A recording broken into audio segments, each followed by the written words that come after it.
La presentación está dividida en dos partes. La primera parte la desarrollo yo, haciéndoles la presentación de qué es la actividad del Inventario Nacional Forestal como un marco general, y en una segunda parte, mi colega, el economista Alex Arana, presentará los resultados que hemos obtenido a partir de nuestras observaciones en lo referente a biomasa y carbono del ecozona costa, que es el bosque seco del norte. Pasamos la lámina, por favor, Alex.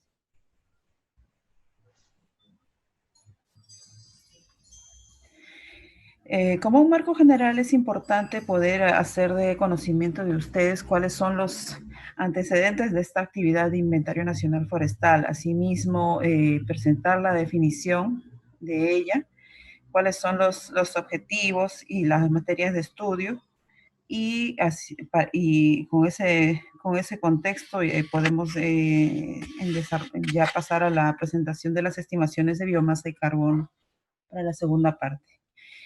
Entonces, empiezo a comentarles. El Inventario Nacional y de Fauna Silvestre es una acción, una actividad que desarrolla el CERFOR a partir del año 2013. El Inventario Nacional y de Fauna Silvestre tiene un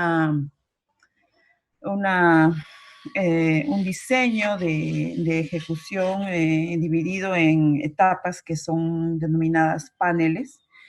Ya tenemos unos primeros resultados que en una publicación cuya carátula ustedes pueden ver en la lámina que tenemos a la vista. Un clic, por favor. Y que están disponibles en nuestra página web en el módulo de inventarios. Siguiente, por favor. El Inventario Nacional Forestal, como una acción de Estado, se empezó a realizar en los años 1980 aproximadamente, y este fue ejecutado, se hizo una colecta de datos en parte de la Sierra y la Selva Central. Sin embargo, la coyuntura política y social de la década llevó a que se truncara esto. Posteriormente, para tener conocimiento del bosque, se emitieron mapas forestales en los años 95 y 2000. Sin embargo, los mapas forestales básicamente dan información acerca de presencia o ausencia de bosque, pero no responden con mucha precisión al tema de la diversidad de flora o de fauna silvestre. Entonces, existiendo la necesidad de conocer el detalle de cuál es la biodiversidad y las existencias de esta biodiversidad a lo largo y ancho de nuestro país, fue que se gestionó por parte del Estado peruano un proyecto con la FAO, el cual se ejecutó del año 2012 al 2015, cuya denominación era Inventario Nacional Forestal y Manejo Forestal Sostenible del Perú ante el Cambio Climático. Este proyecto tenía tres componentes. El primero y más relevante era del inventario nacional. Un segundo componente era acerca del monitoreo socioeconómico forestal, y un tercer componente que buscaba sistematizar información acerca del manejo forestal sostenible. El proyecto, en el periodo de su ejecución, fue ejecutado, valga la redundancia, por el Ministerio de Agricultura y Riego a través de lo que en su momento era la Dirección General Forestal y de Fauna Silvestre, que ahora es CERFOR, y 4 direcciones del Ministerio del Ambiente dentro del programa global FAO Finlandia. Los principales avances alcanzados en el marco del proyecto fue el diseño metodológico del inventario, que fue un proceso participativo en el cual se hicieron consultas técnicas a 22 departamentos del país, incluyendo Tumbes, Piura, Lambayeque, Amazonas, Loreto, Moquegua, Tacna, Lima. Un proceso ampliamente participativo con representantes de los gobiernos regionales y de las academias y centros de investigación regionales, y que también fue asistido por expertos tanto de la FAO como del Servicio Forestal de Estados Unidos, con quienes se realizaron eh, las previsiones para un muestreo de precisión acerca de los bosques peruanos. El proyecto, como comenté, culminó el año 2015, y a partir de ahí la actividad del Inventario Nacional Forestal y de Fauna Silvestre es ejecutada por la Dirección de Inventario y Valoración del CERFOR, actividad que tenemos como responsabilidad como Autoridad Nacional Forestal, pero que se realiza materialmente in situ en coordinación estrecha con los gobiernos regionales, locales, asimismo con los actores locales, como son las comunidades campesinas, comunidades nativas, concesionarios, titulares de títulos habilitantes, toda persona que sea conductora del bosque y pueda dar autorización, razón y acceso a este para las evaluaciones. Siguiente, por favor. ¿Cuál es la definición de este inventario nacional forestal? Nosotros nos gusta definirlo como un instrumento que pueda proporcionar información actualizada y confiable acerca del estado y diversidad del patrimonio forestal y de fauna silvestre, que pueda ser utilizado para la gestión sostenible de estos recursos. Entonces, para ello es que se recolecta, procesa y se reporta de manera ordenada datos sobre la diversidad de las especies forestales y de fauna silvestre y como un componente importante, aunque está en proceso de implementación, también se recolecta información acerca de el uso de los recursos que dan las poblaciones locales asentadas en estos entornos a fin de tener implementado un monitoreo socioeconómico forestal.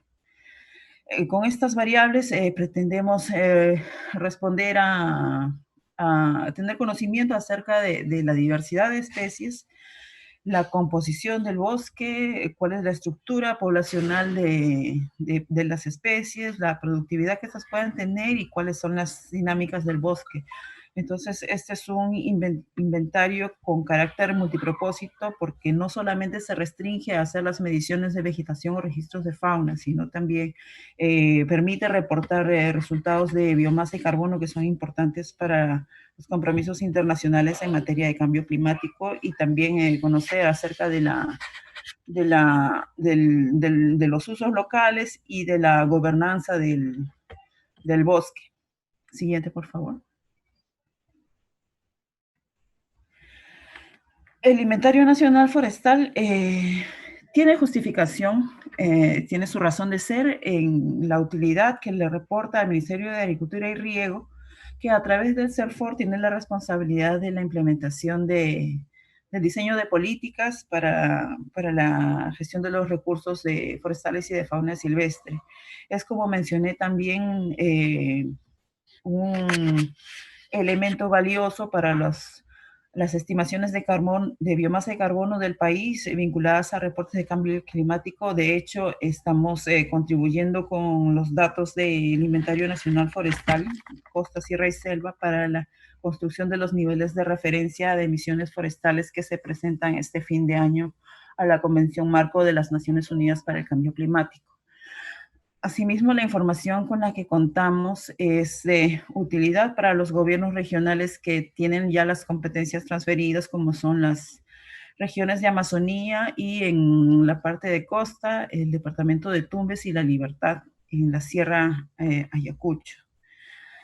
Los resultados del Inventario Nacional Forestal son un buen término de referencia para orientar investigaciones especializadas en ecología. De hecho, los resultados son utilizados por tesistas, doctorantes e investigadores en general para poder enfocar sus líneas de investigación. Siguiente, por favor. Y están disponibles, como mencioné también, en la página web del CERFOR en la pestaña del SNIFS, del Sistema Nacional de Información Forestal y de Fauna Silvestre, dentro del módulo de inventarios. Entonces, el Inventario Nacional Forestal tiene como población de interés lo que es bosques. Para este efecto se ha construido una definición operativa de bosques que cuenta con características adecuadas y diferenciadas para los ecosistemas de bosque seco. No es una definición plana para que meta en un solo saco a los bosques amazónicos, sino que diferencia las características peculiares de los ecosistemas del nororiente de nuestro país.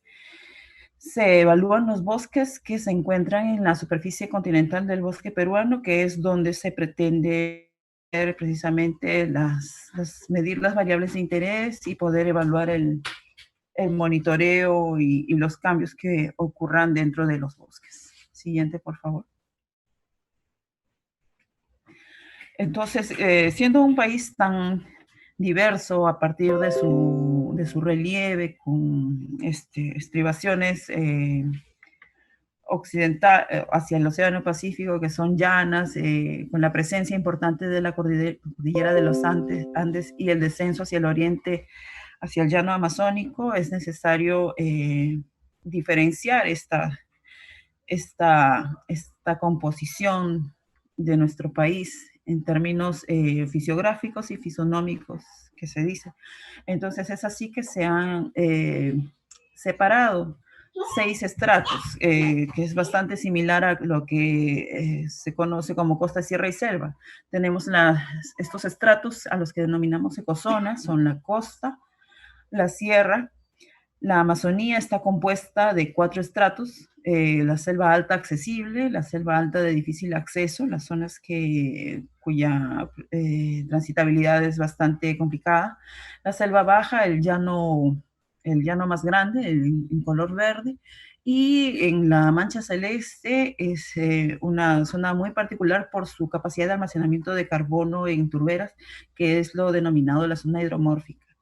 En cada una de estas ecozonas se hace el estudio y análisis de variables, agrupándolas en 3 temáticas principales. La primera es el estado del bosque, la segunda detalla la biodiversidad y carbono, y en tercer lugar se describe la presencia y diversidad de fauna silvestre. Siguiente, por favor. Mencionábamos los grandes grupos de variables de interés. Entonces, estas variables de interés son precisamente la diversidad de especies, no solamente de arbóreas, debo aclarar, porque se hace el registro de todo espécimen que cumpla con la talla mínima señalada para la ecozona. Para el caso de la ecozona costa, las mediciones son a partir de 10 centímetros, a partir de lo cual podemos registrar tanto árboles como arbustos, e inclusive hemos llegado a encontrar especies suculentas. En cuanto a especies arbóreas, se identifica cuál es la calidad de productividad que estas pueden tener. Se detalla la condición fitosanitaria de los especímenes vegetales. Se busca responder en términos de crecimiento e índices de mortalidad. Se busca conocer la estructura de los bosques. Asimismo, cuál es la fragmentación que puedan tener estos, cuál es con el transcurrir del tiempo el cambio de uso o la degradación que vengan sufriendo estas áreas, cuál es el estado de la regeneración natural que pretende continuar con la existencia de nuestros bosques. Se hace el registro de los restos gruesos de madera para fines que vamos a ver más adelante, y a través de estas mediciones se puede reportar en los stocks de biomasa y carbono de cada ecozona. Siguiente, por favor. Entonces, este país, en los 6 estratos identificados, se aplicó un diseño estadístico donde en cada ecozona se trazó una cuadrícula o una malla que para cada ecozona tenía un tamaño diferenciado. La malla más menuda corresponde a la ecozona sierra. En mallas más holgadas son para la ecozona costa, y más grandes son para las ecozonas amazónicas. Esto debido a que en la sierra los bosques son muy dispersos y fraccionados. Lo mismo en la ecozona costa, los bosques hay sectores con una mayor continuidad espacial, pero una malla más grande no hubiera permitido poder caracterizarlos adecuadamente. Entonces se optó por una malla de 19 kilómetros. Dentro de ecozona costa se determinaron 460 unidades muestrales. Para la ecozona sierra, también al ser la malla más pequeña, resultaron más de 5.500 unidades muestrales, y de esa forma para el resto del país, encontrándose en total una cantidad de puntos de 7.293. Sin embargo, lo que primero se hizo al tener ubicados estos puntos en el espacio de una manera no alineada fue hacer el reconocimiento de cuál es la cobertura actual de cada uno de esos 7.000 puntos, utilizando para esto el Google Earth. Entonces fue así que se encontró que 1.797 puntos contaban con cobertura boscosa en las 6 ecozonas. 44 puntos no era posible identificar cuál era la cobertura, entonces al estar en duda es necesario acudir a campo para poder hacer la verificación de cuál es el uso cuál es la vegetación que está presente en esta zona. Y se conoció que de estos 7.200 puntos, 5.400 no tienen bosque, entonces 5.400 puntos no son evaluables. Sí debe planificarse la visita a campo de 1.797 más 44 puntos de bosque. Esto resulta siendo poco más de 8.000, perdón, de poco más de 1.800 puntos. Entonces, un trabajo de esta clase es bastante retador en términos de costos, en términos operativos, en disponibilidad de capacidades profesionales para poder hacer las mediciones en campo y el reconocimiento de la flora. Entonces, siguiente, por favor. Lo que se decidió fue, poniendo como ejemplo para la ecozona costa, que estos 112 puntos fueron distribuidos en 5 paneles. En el primer panel está compuesto por 30 puntos que están dispersos mayormente en Tumbes, Piura, Lambayeque y La Libertad. El panel 2 está compuesto de 21 puntos dispersos también en este ámbito. Los demás paneles tienen alguna representación de bosques que están hacia el sur, como en la parte de Ica, de Arequipa, pero la mayor concentración de bosques costeros está definitivamente en la macrorregión nororiente. Entonces, en este momento nos encontramos habiendo ejecutado la colecta de datos en el panel 1 y 2. Siguiente, por favor.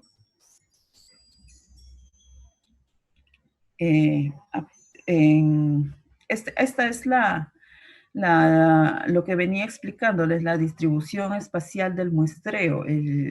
Como les mencioné, cada ecozona ha sido dividida en una malla fina a partir de la cual se hizo esta previsualización de si es bosque o no bosque, y se agruparon, se ordenaron las unidades muestrales que tenían bosque o estaban en duda para poder conformar los paneles. Para el caso de la costa, ustedes pueden ver en la leyenda, en el listado que está al extremo superior izquierdo, referente a los paneles. Pues si ustedes ven el ámbito de la costa norte, los colores más claros representan a las unidades muestrales que pertenecen y caracterizan al panel 1. Y los tonos se van oscureciendo conforme se va cubriendo la colecta de información, de tal manera que al término del panel 1 hemos emitido un reporte que permite conocer el estado de diversidad de los bosques de la costa norte al 20%. Sin embargo, el avance que ya tenemos al momento del panel 2 nos permite dar resultados con una mejor precisión, ya que se tiene cubierta el 40% de la muestra. Esperamos que en adelante podamos continuar con esta colecta de datos para poder dar una mejor precisión acerca de la característica de la ecozona costa. Siguiente, por favor. Entonces, la ecozona costa está prácticamente alcanzada la meta de avance. Nos encontramos al panel 2. los avances también son importantes para las ecozonas de Amazonía. Nos preocupa bastante la brecha de la región, de la ecozona sierra, ya que es lamentablemente una zona que no concita el interés de los cooperantes en la misma medida que sí lo llama la Amazonía. Eh, Esperamos que la situación económica del país y en general la coyuntura mundial pueda mejorar de tal manera de que podamos contar con los recursos que nos permitan nivelar esta brecha de información, porque es necesario para poder realizar una toma de decisiones basada en evidencia contando con información actualizada y confiable como la que nosotros ponemos a disposición. Siguiente, por favor. Hasta aquí, como marco general, lo que es el Inventario Nacional Forestal. Entonces, ahora quiero dar pase a mi colega, el economista Alex Arana, quien nos va a mostrar los resultados que hemos obtenido para el Inventario Nacional Forestal Ecozona Costa en términos de biomasa y carbono. Gracias, Alex. Okay. Muchas gracias, Patricia. Buenas tardes con todos, colegas. Es un gusto para mí participar de este importante evento y a continuación voy a mostrar los principales resultados en relación a los indicadores de biomasa y carbono que han sido estimados a partir de los datos del Inventario Nacional Forestal y de Fauna Silvestre, ¿no?, para la ecozona costa.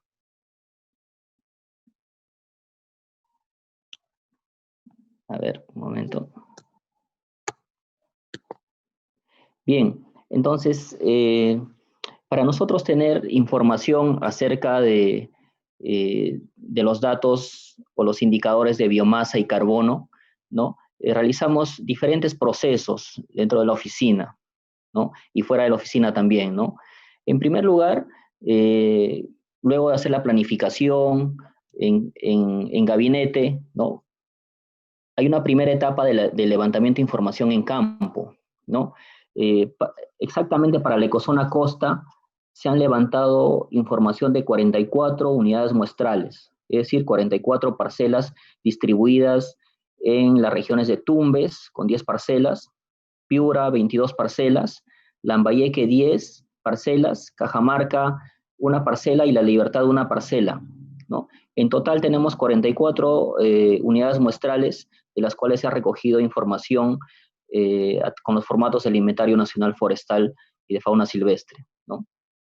Una vez que tenemos esta información levantada en campo, ¿no?, viene a la oficina, se sigue un proceso de sistematización de la información, se validan algunos datos, ¿no?, y se ingresa a una base de datos, ¿no?, que es el Open Forest Collect, ¿no? Y para tener, digamos, la información en una base de datos lista para el procesamiento. A partir de esta información que se ha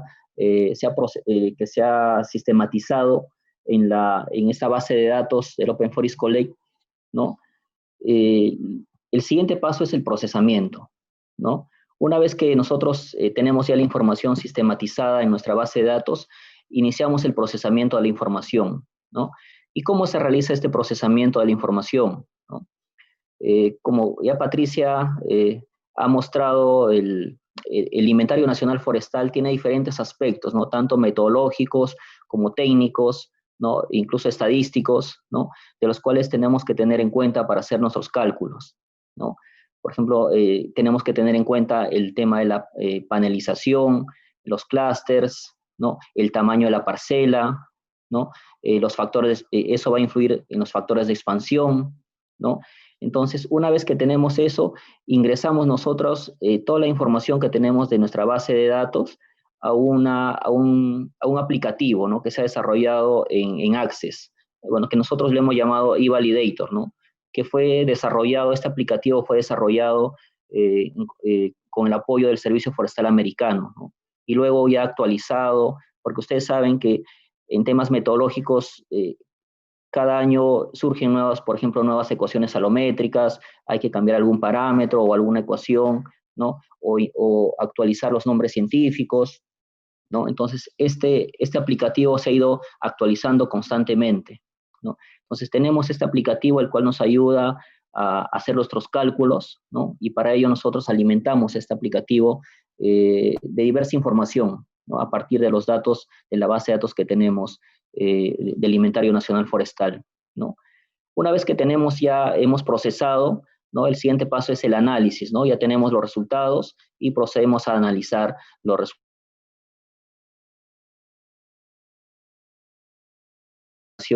a contenidos de biomasa y carbono de la ecozona, ¿no? Y parte de esta información de biomasa y carbono ya está publicado en el primer reporte que tenemos del Inventario Nacional Forestal y de Fauna Silvestre, ¿no? Que ya está en línea.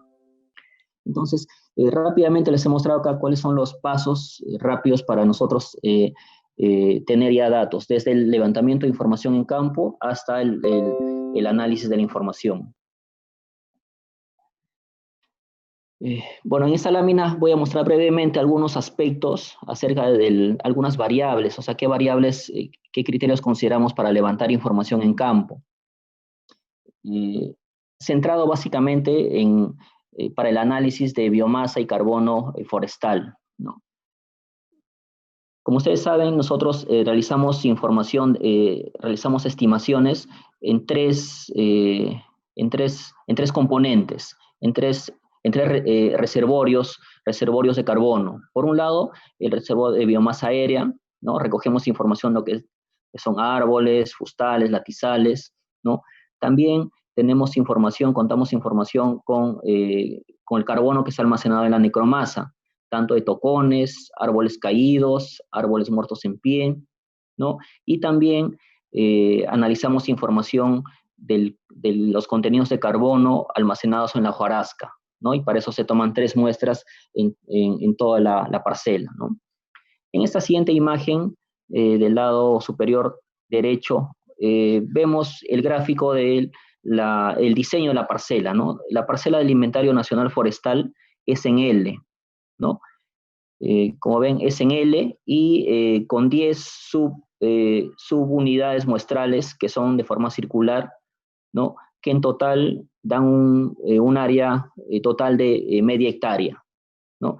Entonces, acá voy mostrando gráficamente cómo recogemos información. Por ejemplo, para hojarasca se recoge información de 3 muestras, ¿no? En la subunidad muestral 3, 5 y 7, ¿no? Identificamos un pequeño espacio ahí de 1 metro por 1 metro cuadrado y recogemos información de hojarasca, ¿no? Luego ya la pesamos, traemos una muestra al laboratorio, hacemos el análisis del peso seco, ¿no? Y a partir de estos datos estimamos el contenido de carbono para este reservorio, que es hojarasca, ¿no? Acá he puesto algunos ejemplos. También recogemos información de árboles muertos caídos, ¿no? Pero utilizamos la metodología del transecto, ¿no? Hay diversas metodologías para estimar la biomasa de carbono de árboles muertos caídos, ¿no? Pero nosotros hemos elegido la metodología del transecto, ¿no? Que rápidamente o brevemente les explico que quiere decir que vamos a recoger información de todos aquellos individuos muertos que cruzan el transecto, que cruzan los ejes de la parcela, ¿no? Por ejemplo, acá he puesto algunos ejemplos, ¿no? De estos árboles que cruzan, son muertos caídos y que cruzan el transecto, ¿no?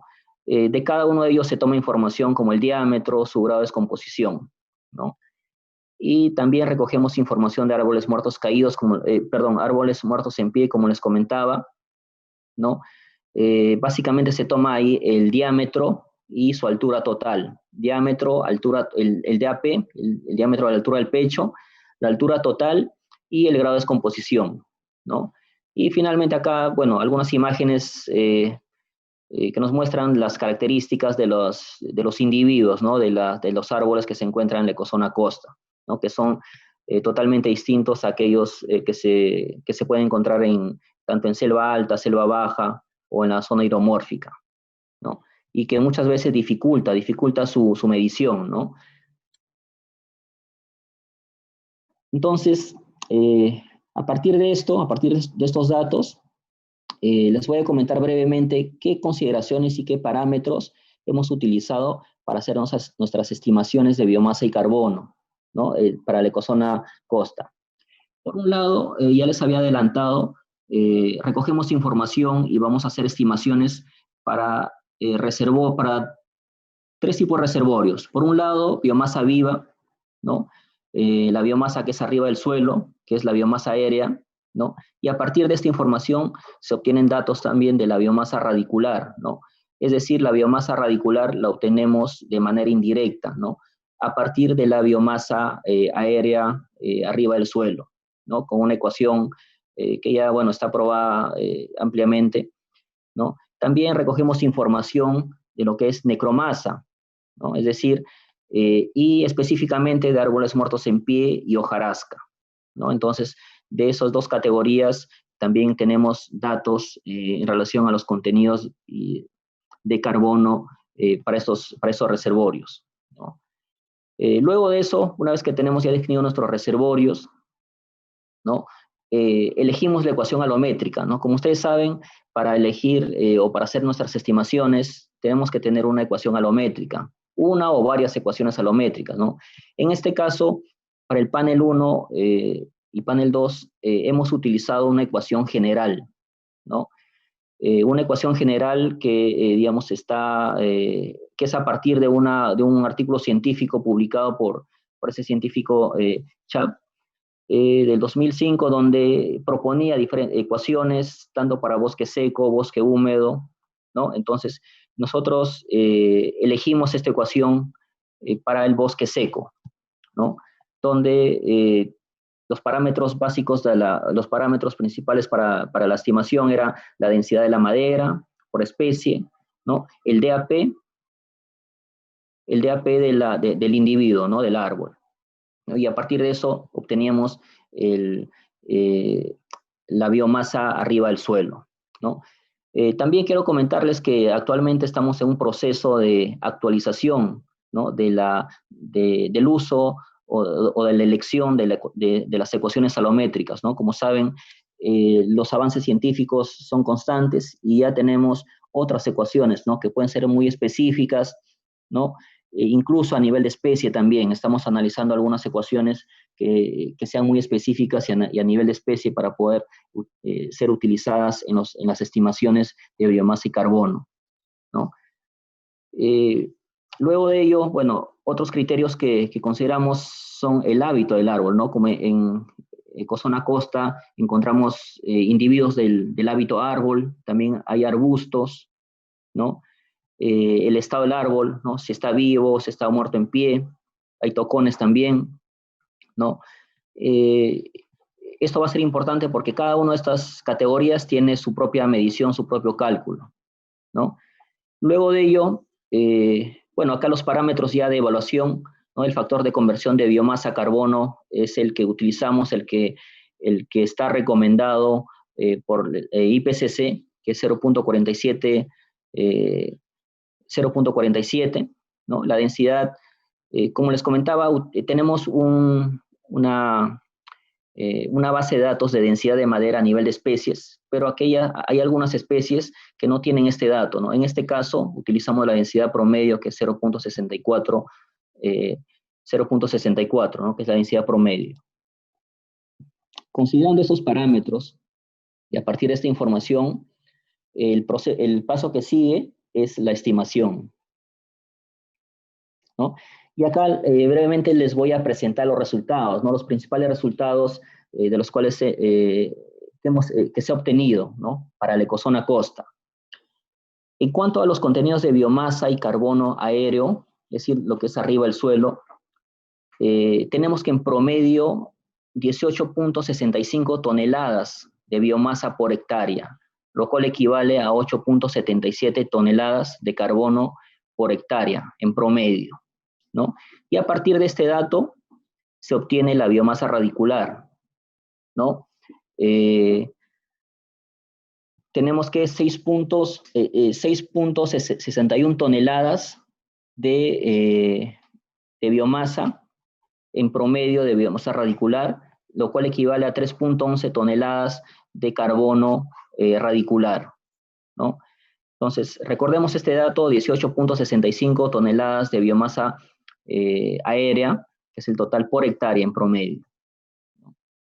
Y a partir de esto también se ha hecho algunos cálculos a nivel de especies, ¿no? Para ver cuál es el aporte de cada una de estas especies, de las principales especies que encontramos a nivel de la ecozona costa, ¿no? Entonces tenemos que del total del carbono promedio por hectárea, perdón, de biomasa promedio por hectárea, que es 18.65, ¿no? Observamos que esta especie, Huasango, ¿no? Aporta con 2.99, casi 3 toneladas de biomasa en promedio por hectárea, ¿no? ¿No? Digamos que es la especie que mayor aporta, ¿no? Seguido tenemos a esta especie Bursera graveoles, ¿no? Con 2.1 tonelada de biomasa por hectárea en promedio, es el aporte de esta especie, ¿no? Que es el palo santo, ¿no? Y luego de ello tenemos a esta otra especie, Erioteca discolor, que aporta con 1.68 toneladas de biomasa por hectárea, ¿no? Y así tenemos a las principales 10 especies. Acá tenemos a Prosopis pálida, que aporta en promedio 0.51 toneladas de biomasa por hectárea, ¿no? Y hay un conjunto de otras especies, ¿no? Que aportan en total 3.8 toneladas de biomasa por hectárea, ¿no? Entonces, este gráfico es importante y nos muestra el aporte a nivel de especies, ¿no? Es uno de los servicios ecosistémicos que nos brinda el bosque. Ya en la mañana tuvimos oportunidad de escuchar a los diferentes expositores la importancia, ¿no? La importancia del bosque y las especies y este ecosistema en relación a la provisión de servicios, de bienes y servicios ecosistémicos, ¿no? Y uno de ellos es el almacenamiento de carbono, ¿no? Y acá tenemos datos a nivel de especie, ¿no? Y este siguiente gráfico nos muestra la concentración de carbono, pero de acuerdo a la clase diamétrica, ¿no? Podemos observar que el mayor contenido de carbono o de biomasa, y en este caso también de carbono, se encuentra en el rango, la clase diamétrica en el rango de 10 a 40 centímetros, ¿no? Como observan en estas tres clases, ¿no? Entre de 10 a 20, de 20 a 30 centímetros y de 30 a 40 centímetros, ¿no? Almacenando la mayor cantidad de carbono aquellos individuos que tienen, digamos, una clase diamétrica entre 20 y 30 centímetros de DAP, ¿no? Con un promedio de 4.36 toneladas de biomasa por hectárea, ¿no? Entonces, este gráfico es muy importante y nos muestra digamos, el almacenamiento de biomasa y carbono a nivel de clases diamétricas, ¿no? Cómo se distribuye. Y finalmente, les presento información acerca de contenidos de carbono a nivel de necromasa. Como les había comentado, tenemos dos componentes, por un lado hojarasca y por otro lado madera muerta en pie, ¿no? En el caso de madera muerta en pie, el aporte de biomasa y carbono es mínimo, ¿no? En este caso, tenemos en promedio 0.0006 toneladas de carbono por hectárea, ¿no? En árboles muertos en pie. O sea, en realidad el aporte es mínimo, ¿no? Es mínimo. Sin embargo, en el tema de hojarasca, el aporte sí es un poco mayor, ¿no? Por ejemplo, tenemos que a nivel de hectárea, hojarasca nos aporta con 0.67 toneladas en promedio, ¿no? De carbono, en este caso, 0.67 toneladas de carbono por hectárea en el componente hojarasca, ¿no? Entonces, como vemos acá, encontramos datos acerca de indicadores acerca de contenidos de carbono a nivel de biomasa aérea, radicular y también necromasa, ¿no? Entonces, bueno, brevemente esto ha sido los principales resultados que tenemos, ¿no? Que hemos podido encontrar a partir de los datos del Inventario Nacional Forestal y de Fauna Silvestre.